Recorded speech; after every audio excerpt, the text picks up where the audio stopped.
Good morning students. Kirtidas Mundra Bal Bharati माध्यमिक विद्यालय के यूट्यूब चैनल में एक बार फिर से आपका स्वागत है। आज हम क्लास 7th हिंदी विषय के अंतर्गत पाठ लेंगे 10, जिसका नाम है अपूर्व अनुभव। ये देखिए, अपूर्व अनुभव। अपूर्व मतलब जो पहले कभी नहीं किया गया अनुभव। ठीक है। इस पाठ के कहानीकार है तेत्सुको कुरियानागी। ठीक है, तेत्सुको कुरियानागी। यहाँ पे मैं आपको लिख देती हूँ, तेत्सुको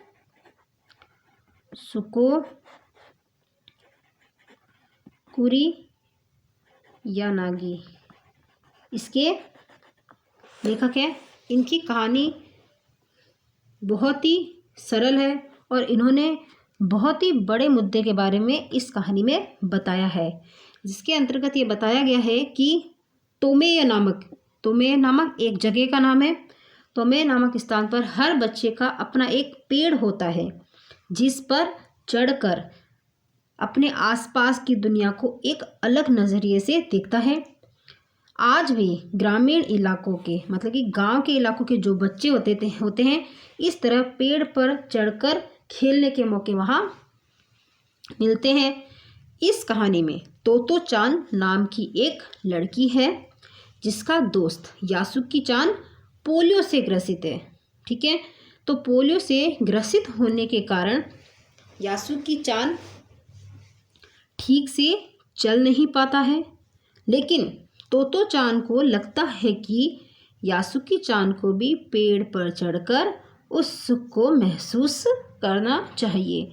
जिस बच्चे के लिए चलना फिरना भी दुश्वार हो, उसके लिए पेड़ पर चढ़ने के बारे में सोचना भी क्या है, दुष्कर है। लेकिन तोतो चान एक तिपाई सीढ़ी लाती है और यासुकी चान की हर संभव मदद करती है ताकि वह पेड़ पर चढ़ पाए। काफ़ी मेहनत के बाद आखिर में यासुकी चान पेड़ पर चढ़ने में सफल हो जाता है और पेड़ पर चढ़ने के बाद दोनों दोस्त काफ़ी देर तक इधर उधर की बातें करते रहते हैं। ये इस पाठ का सारांश था। ठीक है, अब हम इस पाठ को पढ़ते हैं। ठीक है, ये कहानी बहुत ही सुंदर है। देखते हैं। सभागार में शिविर लगने के 2 दिन बाद तोतो चान के लिए एक बड़ा साहस करने का दिन आया। इस दिन उसे यासुकी चान से मिलना था। इस भेद का पता न तो तोतो चान के माता पिता को, न ही यासुकी चान को। ठीक है, उसने यासुकी चान को अपने पेड़ पर चढ़ने का न्योता दिया। न्योता मतलब उसे बुलाया। तोमेय मतलब एक जगह का नाम है। तोमेय में हर एक बच्चा बाग के एक एक पेड़ को अपने खुद के चढ़ने का पेड़ मानता था। मतलब कि वहाँ पर हर एक बच्चे का जो पार्क मतलब बगीचा होता था, वहाँ पे जितने पेड़ होते थे सबके अलग अलग बच्चों के पेड़ होते थे। सब बच्चे सब अपने अपने पेड़ों पर चढ़ते थे। तोतो चान का पेड़ मैदान के बाहरी हिस्से में कुहोनो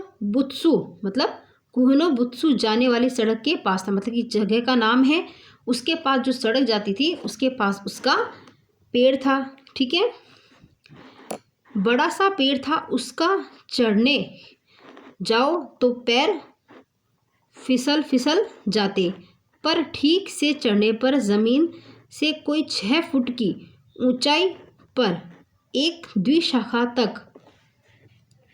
मतलब 2 शाखाएं ऊंचाई पर एक द्विशाखा तक पहुंचा जा सकता था। बिल्कुल किसी झूले सी आरामदेह जगह थी यह। ठीक है, यहाँ पे बहुत ही आरामदेह जगह थी झूले की। तोतो चान अक्सर खाने की छुट्टी के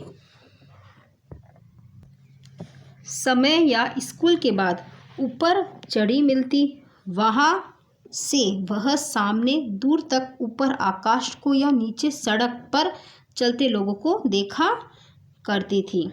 बच्चे अपने अपने पेड़ को निजी संपत्ति मानते थे। वह सोचते थे बच्चे कि यह जिस पेड़ पे मैं चढ़ा हूँ वह पेड़ उनका खुद का है, मतलब स्वयं का है। किसी दूसरे के पेड़ पर चढ़ना हो तो उससे पहले पूरी शिष्टता से माफ़ कीजिए, क्या मैं अंदर आ जाऊं, पूछना पड़ता था। देखिए यहाँ पर भी अगर पेड़ पर किसी दूसरे के पेड़ पर चढ़ना है तो शिष्टता से, मतलब कि अच्छे से पूछकर कि जी माफ़ कीजिए, क्या मैं अंदर आ जाऊं, इसके लिए भी उनको पूछना पड़ता था। यासुकी चान को पोलियो था, इसलिए वह न तो किसी पेड़ पर चढ़ पाता था और न किसी पेड़ को निजी संपत्ति मानता था।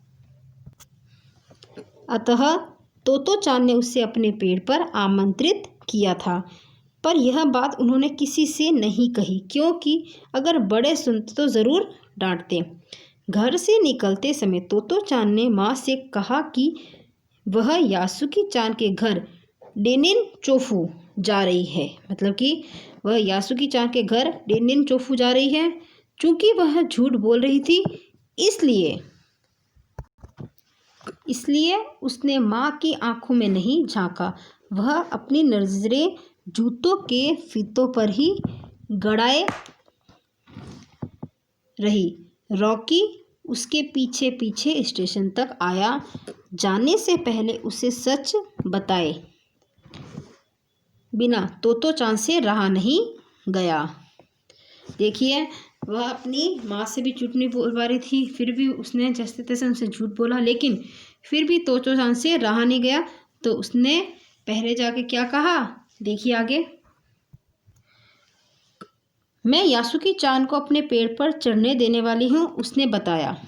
जब तोतो चान स्कूल पहुंची तो रेल पास उसके गले के आसपास हवा में उड़ रहा था। यासुकी चान उसे मैदान में क्यारियों के पास मिला। गर्मी की छुट्टियों के कारण सब सूना पड़ा था। यासुकी चान उससे कुल जमा एक ही वर्ष बड़ा था, पर तोतो चान को यह अपने से बहुत बड़ा लगता था।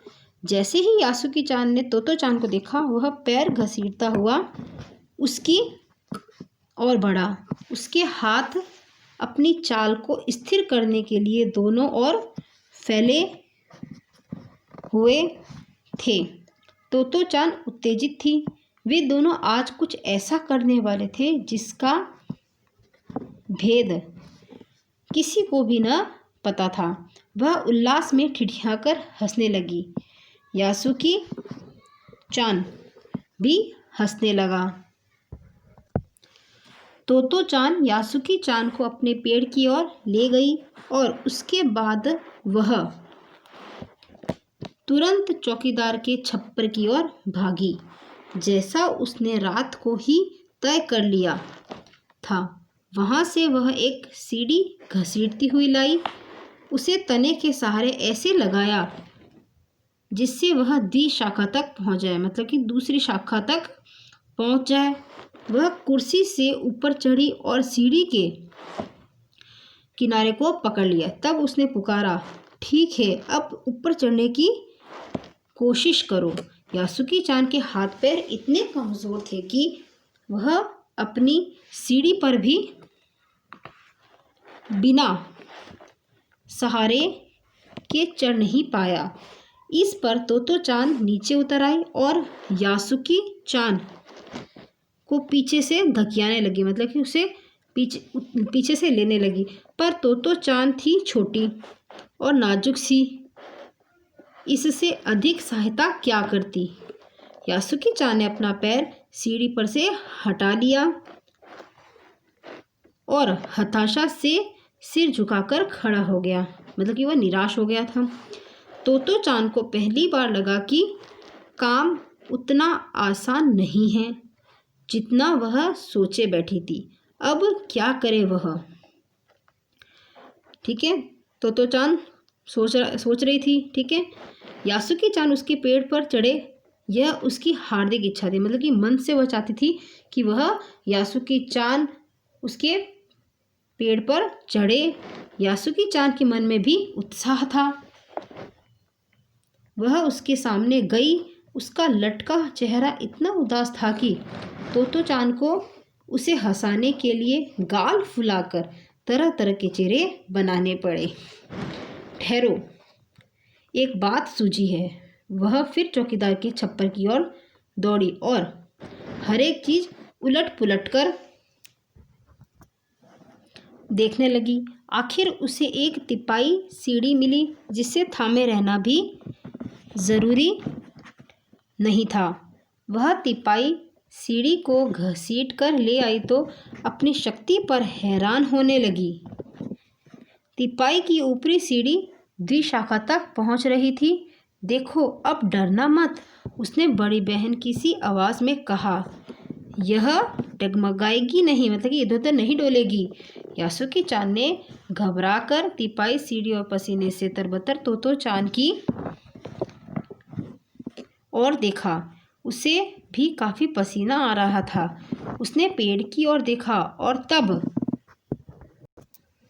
निश्चय के साथ पांव उठाकर पहली सीढ़ी पर रखा।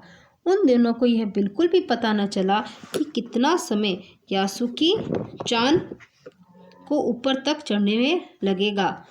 सूरज का ताप उन पर पड़ रहा था, पर दोनों का ध्यान यासुकी चान के ऊपर तक पहुंचने में रमा था। मतलब कि उसमें ही था कि हाँ, वो यासुकी चान कब ऊपर पहुंच जाए। तोतो चान नीचे से उसका एक एक पैर सीढ़ी पर धरने में मदद कर रही थी। अपने सिर से वह उसके पिछले हिस्से को भी स्थिर करती रही।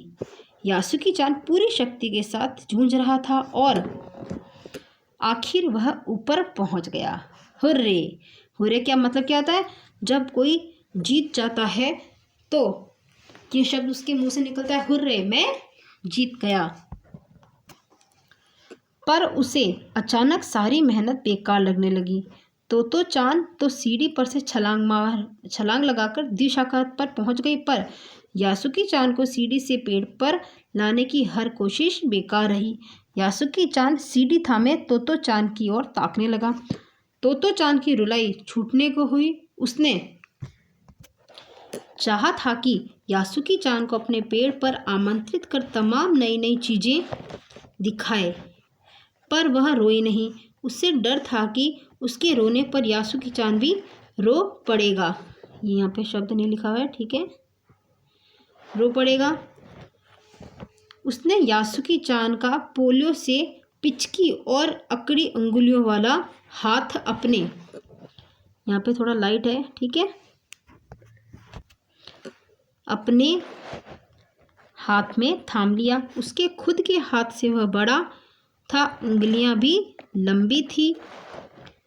देर तक तोतो चान उसका हाथ थामे रही, तब बोली, तुम लेट जाओ, मैं तुम्हें, ये शब्द यहाँ पे लाइट है, ध्यान रखना, मैं तुम्हें पेड़ पर खींचने की कोशिश करती हूँ। उस समय द्विशाखा पर खड़ी तोतो चान द्वारा यासुकी चान को पेड़ की खींचते अगर कोई बड़ा देखता तो वह जरूर डर के मारे चीख उठता। उसे वे भी जोखिम उठाते ही दिखाई देते हैं, पर यासुकी चान को तोतो चान पर पूरा ये भरोसा, ठीक है,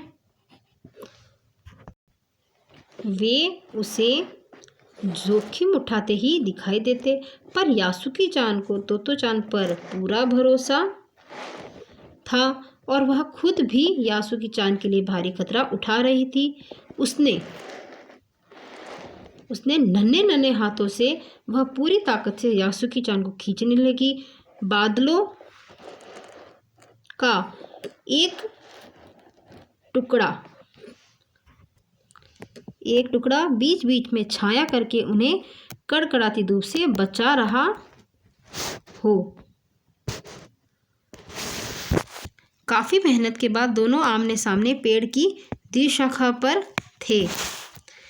पसीने में तरबतर अपने बालों को चेहरे पर से हटाते हुए तोतो चान ने सम्मान से झुककर कहा, मेरे पेड़ पर तुम्हारा स्वागत है। तो देखिए बच्चों, किस तरीके से तोतो चान ने अपने दोस्त यासुकी चान की मदद की और उसे पेड़ पर बैठाया। ठीक है। यासुकी चान डाल के सहारे खड़ा था। कुछ झिझकता हुआ वह मुस्कुराया। तब उसने पूछा, क्या मैं अंदर आ सकता हूँ? उस दिन यासुकी चान ने दुनिया की एक नई झलक देखी जिसे उसने पहले कभी ना देखा था। तो ऐसा होता है पेड़ पर चढ़ना, यासुकी चान ने खुश होते हुए कहा। वे बड़ी देर तक पेड़ पर बैठे इधर उधर की गप्पे लड़ाते रहे। मेरी बहन अमेरिका में है, उसने बताया कि वहाँ एक चीज़ होती है, टेलीविज़न। यासुकी चान उमंग से भरा बता रहा था। वह कहती है कि जब हम जापान में आ जाएगा, जब वह जापान से आ जाएगा, यहाँ पे से आएगा, जापान से आ जाएगा तो हम घर बैठे बैठे ही सुमो कुश्ती देख सकेंगे। सुमो कुश्ती पहलवानी होती है। ठीक है। वह कहती है कि टेलीविज़न एक डिब्बे जैसा होता है। ये दोनों के बीच में, दोनों दोस्तों के बीच में बातें हो रही थी, उसका यहाँ पे वर्णन किया गया है।